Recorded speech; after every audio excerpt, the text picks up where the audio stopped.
So, in the interest of getting in our April quota, here's what's on my mind on this very early Good Friday, April 19th, 2019, the day or the morning or the night before the International Fan Festival here in Toronto at the Metro Toronto Convention Centre. And for sure, we'll talk a little bit more about that uh, after it happens in a future episode, and hopefully, we'll be able to tape that before the end of April.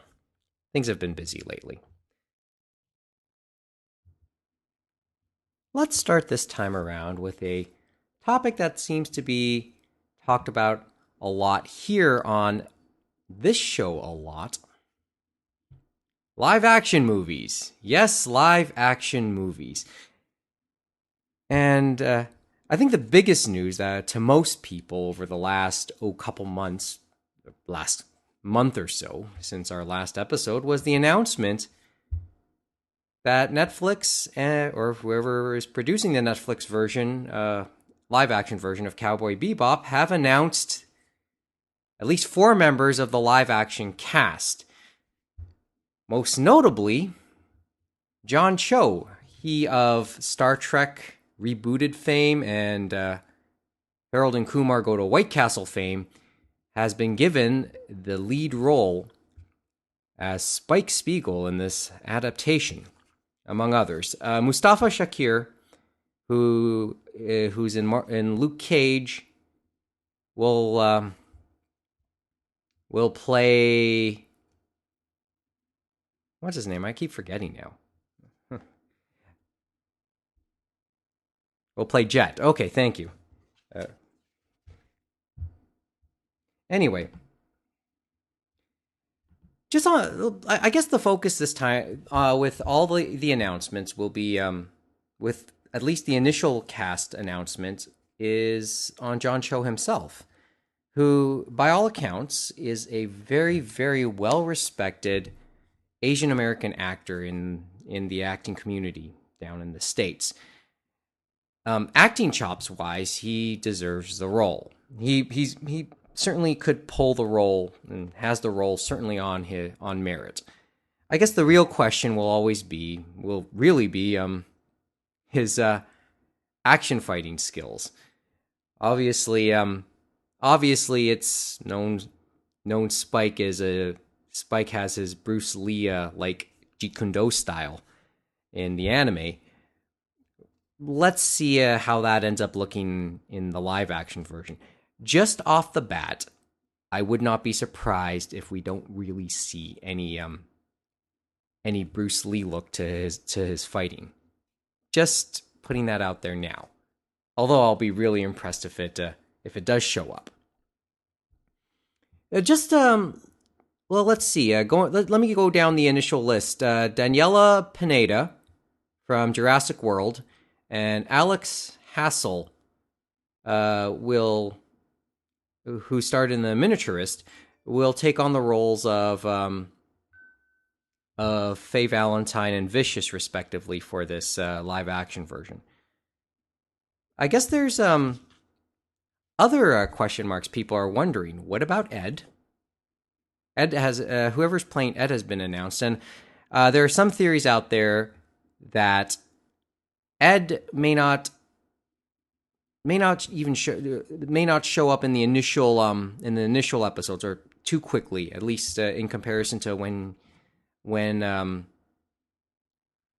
he showed up in the anime series. So we may see a significant arc go by before we see Ed, if at all. And we can say the same thing almost about Ein. No word on Ein whether or not the dog will make an appearance. And I guess the one final character people are wondering about to be cast is Julia. But I guess we'll find out soon. I guess we'll find out in due time. But these four initial announcements concerning the live action Cowboy Bebop are certainly worth a conversation. And I guess I can't say I have anything against it, but I'm really curious to see what the interpretation how the interpretation will go with Cho, Shakir, Pineda, and Hassel in these roles. In the initial go. There's obviously with every aspect will be scrutinized, and every person involved in this particular adaptation will bring their own take on it, whether it be the behind the scenes creative forces, and of course the actors that'll depict these characters. So, remember, folks, I'm always the one. I've always been on record as saying I never totally shut down any live action adaptation of an anime or manga, or any adaptation of a previously known work, because I'm just curious to see the interpretations and what the producers of that adaptation, or everybody involved in that adaptation, what aspects those producers found that mattered to them, and in their depiction of this depiction of this work. So I'm keeping an open mind on this one, and pretty sure I'll have my Netflix subscription when it finally comes up. Is there a date on this? No, I don't think a date has been made known yet. So, but I'll certainly be looking forward to this when the time comes.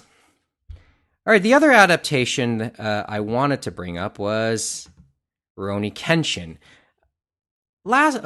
Earlier this week, or late last week, or earlier this week, I keep forgetting exactly when it was announced. It was announced that Rurouni Kenshin would also return. Would have 2 more live action movies. Now, this announcement comes almost more than 6 years onward from the mid to late 2012 live action adaptations, which spawned a trilogy that ended in, I believe, 2014, if memory serves me right. Those were really well done adaptations, just for reference. Lots of fun to watch, and I thought the live action adaptations were over with the end of those last two the last two films that came out back in 2014. Was it 2014 or 2015 or whatever? Yeah. 2014. I don't have my notes totally on me right now. But obviously, there was still one final story to be told in the live action, and that was the Jinshu arc, the Inishi arc. And I guess that's what's going to happen in these final 2 movies which were set to come out in the summer of 2020. Hey, the Olympic year in Tokyo. This was a well done adaptation. Anybody who's seen it would know. Funimation, I know, as many of you know, picked it up, and presumably that's on their newly minted streaming service, which I think went full on this month.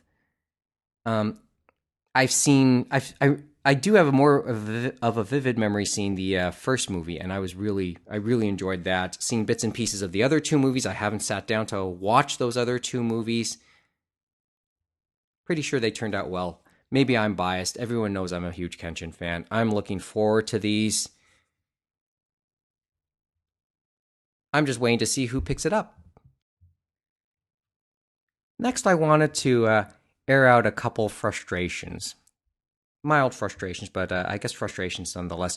But they're kind of linked together in many ways, too. These are 2 separate things in a lot of ways, but they are linked by one common title. And we've talked about it before, too. And that common title is Kimagure Orange Road. Let's start with what we talked about with one of the things we talked about when we came back a little more than a year ago. It was the Kickstarter. It was the Kickstarter for the. It was Digital Manga's Kickstarter for the Kimagure Orange Road manga. The Odyssey is reaching its end for me personally, although it's not quite over yet. After now let's rewind a little bit on this. The Kickstarter for the Kimagure Orange Road manga happened way back in 2016, almost May of 2016, and through various obviously it went very well, and it was promised to be delivered at the very end of 2016, but through various delays, the creator Matsumoto's various illnesses, he's been sick. Yes, that was probably one of the key aspects to those delays. But nonetheless, it had been delayed until the last number of months when they finally when Digital Manga and everybody there finally ramped things up and got everything out there. Now, my tier, my particular tier was, from what I could gather, one of the last to be shipped out. And it's been received. But here's the story. There's a story behind that, and it's not a complete story, and it's kind of illustrates one of the frustrations of being Canadian. Actually, this is going to be a common thread in both of these Kimagure Orange Road stories, so bear with me for the next little bit. If back during the Kickstarter in 2016, if you were in Canada, there really wasn't much of a shipping option for Canadians. If you want to have if you were going to order the actual books, the actual physical books, and by the way, the tier I bought also gave me the ebook version. So I've long had the digital copies. I've had the digital copies of the manga since I believe late 2017. Tells you how much time has passed. Late 20, or is it? Let me check that. Check that for a second. No, correct that. Late 2016. Oh dear. Yeah, it was late 2016. So this tells you how much time has passed. So I've had the digital copies for that long, and not the physical copies. This is how bad the delays have been. Anyway, going back to the whole shipping bit, shipping to Canada bit, they didn't have a really good shipping option for Canada.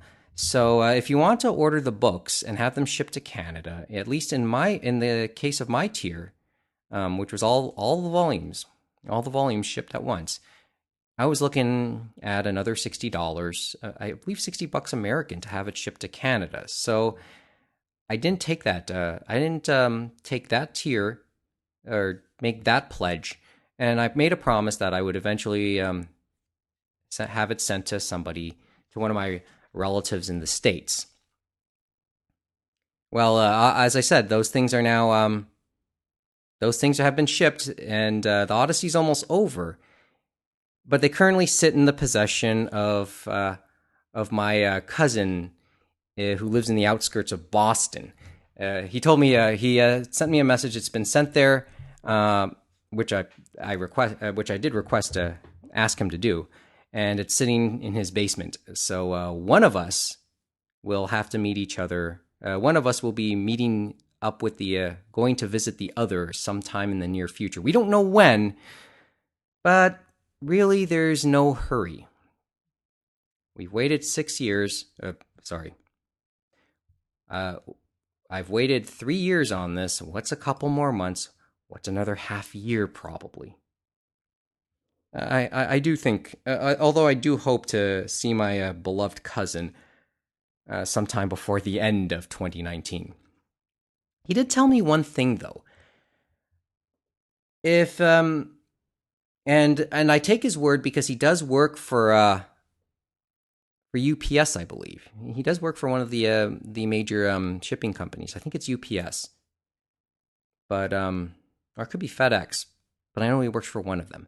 He told me that they would try and check the name on the name on the address to make sure it's actually a resident, the resident or the actual occupant of the address. Otherwise, the company, the shipping company, may have to refuse to deliver the package.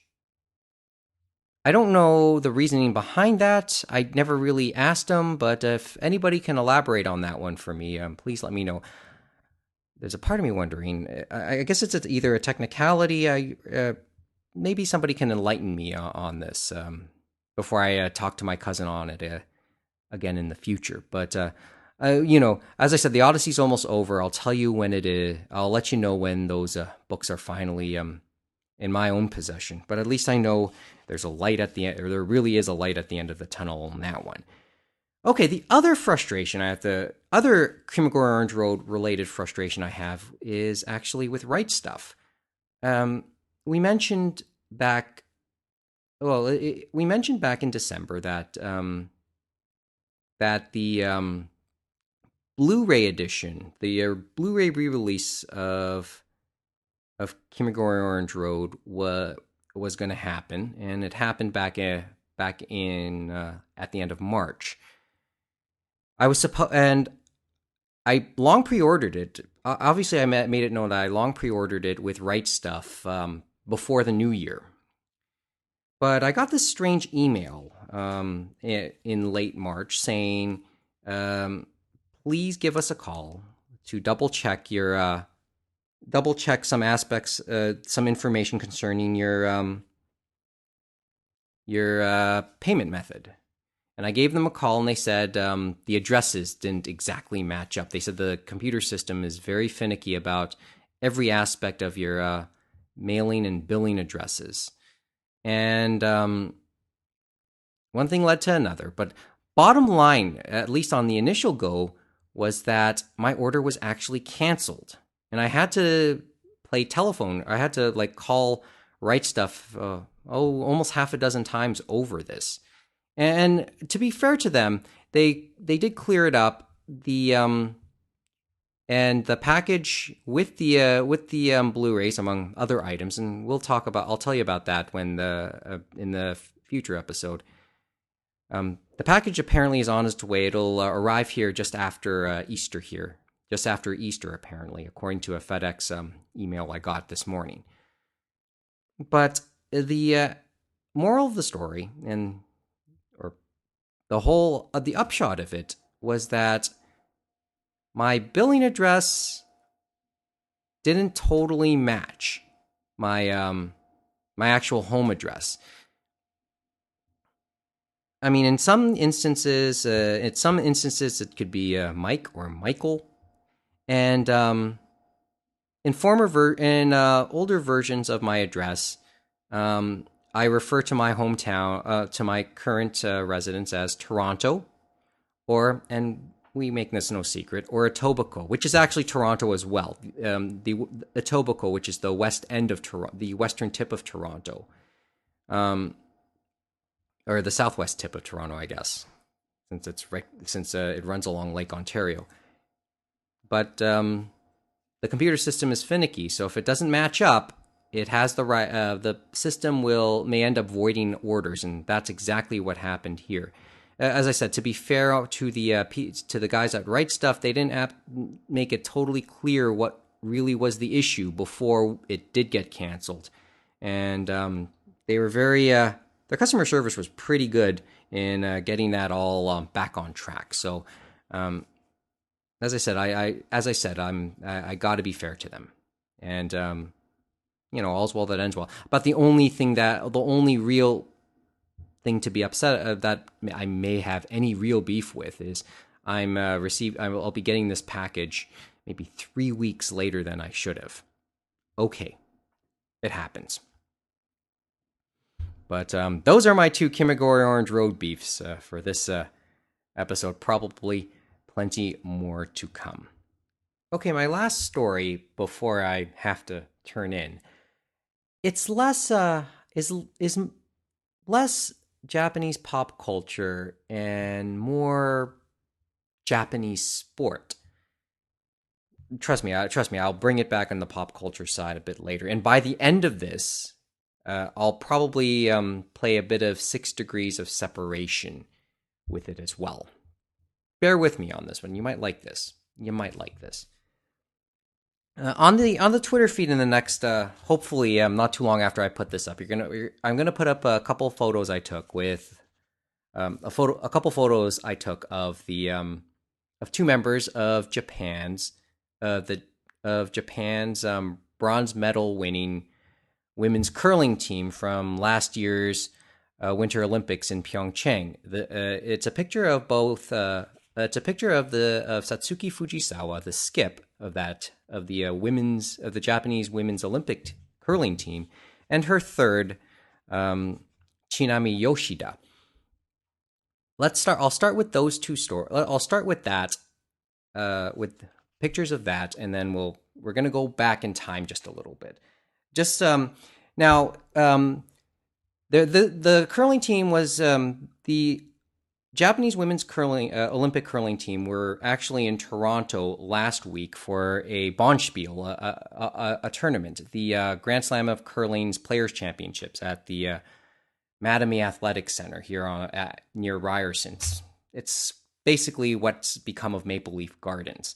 We'll talk about that at maybe another time if anyone's interested. But they were here for a tournament, got to the quarterfinals, got knocked out by the reigning Olympic champions, Anna Storberger. I forgot the name off the top. Oh, Anna Hasselberg, the reigning Olympic champions. They got knocked out in the quarterfinals.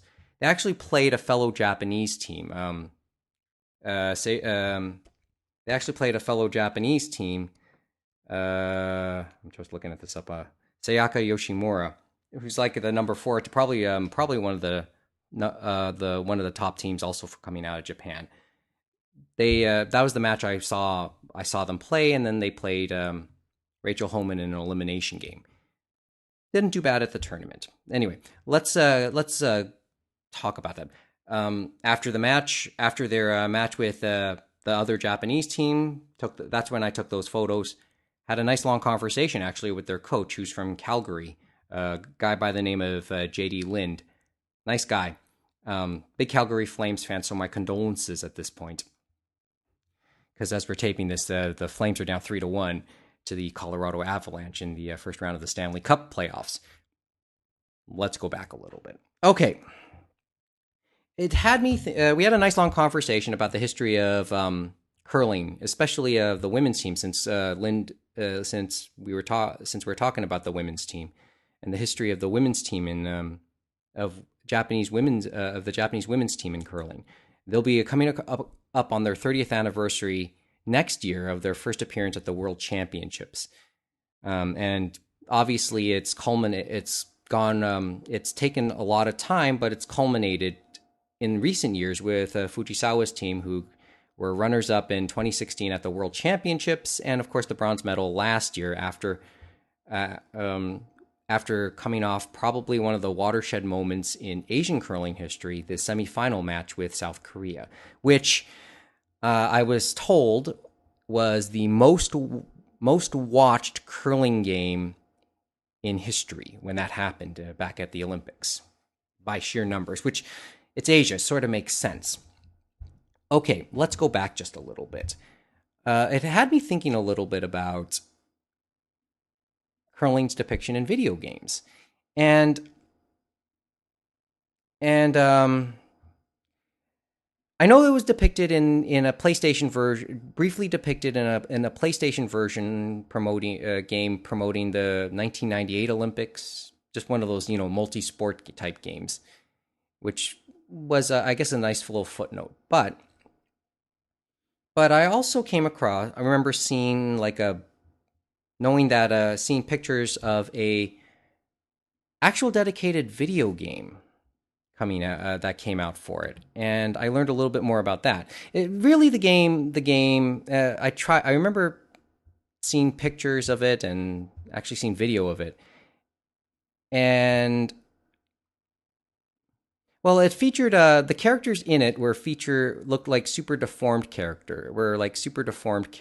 It was a very cartoony look on the game. Think of it as Oh, think of it as Hot Shots Golf. Yeah, think of it as a Hot Shots Golf type presentation for for a curling game. Adapt that. That's sort of probably the best way I could describe this particular game. It was made in 1999, and I looked it up a little bit more, and I'll put up the links. It was called Super Light 1500 Series The Curling. It never made, and I can make a guarantee, this guarantee, almost make this guarantee. It never did make never did see North American shores, but something tells me if you at least released that game in English in Canada, it would have sold pretty good. Anyway, I'll put up a link to some pictures from that game. Now let's play the 6 degrees of separation before. Well, I won't play it just yet, but yes, we did have a. But going back to JD Lin, we did have this really nice long conversation about the way the way curling has gone in Asia, and it isn't just the women's. Obviously, the focus was the women's because, as I said, Lind is the coach. But the men haven't done badly either. The Japanese men's team actually finished fourth at the recent men's world championships, and so actually so did the women's team.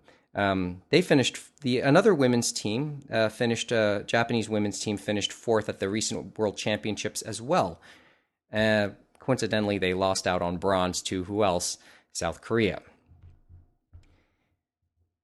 Okay, 6 degrees of separation. Let's play this. The Let's try this. I'm going to play 6 degrees of separation. The Now my first encounter with the super light the curling game that I just mentioned was actually in Chinatown. I saw a bootleg copy of it. On that bootleg copy, if memory serves me right, and it's a different cover. The actual cover is actually quite different, but the bootleg cover I saw featured a picture of Mayumi Okotsu on it. Mayumi Okotsu was the skip of the 1998 Japanese women's team at the Olympics, and we're gonna start linking this pretty good a bit later on. It was her last year with this particular team. Her third took over that team the next year. Her third was Akiko Kato, and Akiko Kato led that team the following year in 1999 when the Japanese women's curling program reached its first real milestone, and that milestone was beating Canada at the Women's World Championships. Colleen Jones, a CBC broadcaster, who I don't know if she still is with CBC, and can be considered one of the greatest to play the game because of her. Because she won. She held a record. She briefly held the record for most national championships as a skip. But Akiko Kato was the skip of the first Japanese team to have beaten a Canadian team at the Women's World Championships. One of the other players from that team was Ayumi Ogasawara. Ogasawara was Kato's second on that 1999 team. Over time, Ogasawara moved up the ranks, and actually herself became quite accomplished, representing Japan 3 times at the Olympics in 2002 as skip. Not as skip, but as in 2002, in 2006, and then in 2014. So she was the skip of the Ogasawara was the skip of the 2006 and 2014 women's Olympic teams, and that's where where curling became even a little bit more popular in the Japanese psyche. She was the second, just for reference, in 2002. One of her players in 2014, when she skipped that team, was one of her teammates, was Chinami Yoshida, who is in the pictures I just showed you. She was the alternate on the 2014 team, and then obviously she was the third on the 2018 team that broke through and won bronze. And that, ladies and gentlemen, is your little how many degrees of separation did we use in that? I sort of lost count. Let's see. Okotsu, Kato, Ogasawara, and then Yoshida. Okay, that was 4. Not bad. 4 degrees of separation. Way to go. Okay. But as I said, it had me thinking a little bit about the video game. So we'll put a pictures there just to end it off. And that's it. I already know this is somewhere in the neighborhood of 30 minutes. So this isn't brief. I thought it would be. Imagine what would have happened if Austin was around. Actually, Austin Shamarky and I are all set to attend the International Fan Festival this weekend, and we'll meet up, and then we'll discuss. So we'll all give our thoughts on it next time we're on the air, and hopefully that'll be maybe next week if we're real lucky. We'll give our thoughts on it.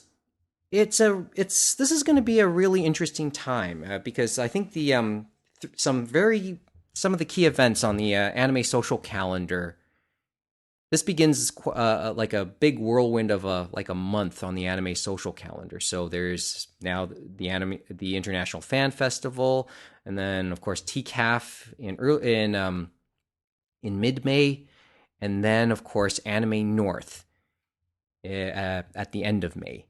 And once again, as an official podcast of Anime North, it is our honor to once again announce that we will be taping there. It has been confirmed this week. We confirmed it this week with Norman Eileen. So once again, we will be taping on the Friday night and Saturday night of Anime North at 11 p.m. So, and maybe this time around we'll actually have some guests. More details on that to come.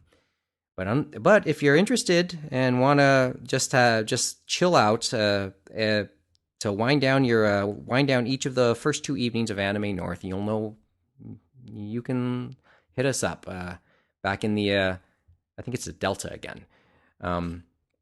It's still called the Delta, so you can hit us up in the Delta Hotel near the Anime North office. That'll be at 11 p.m. on the Friday night and the Saturday night, and a couple surprises, hopefully a few pleasant surprises in store. So that's about it. Nothing else to really add to this.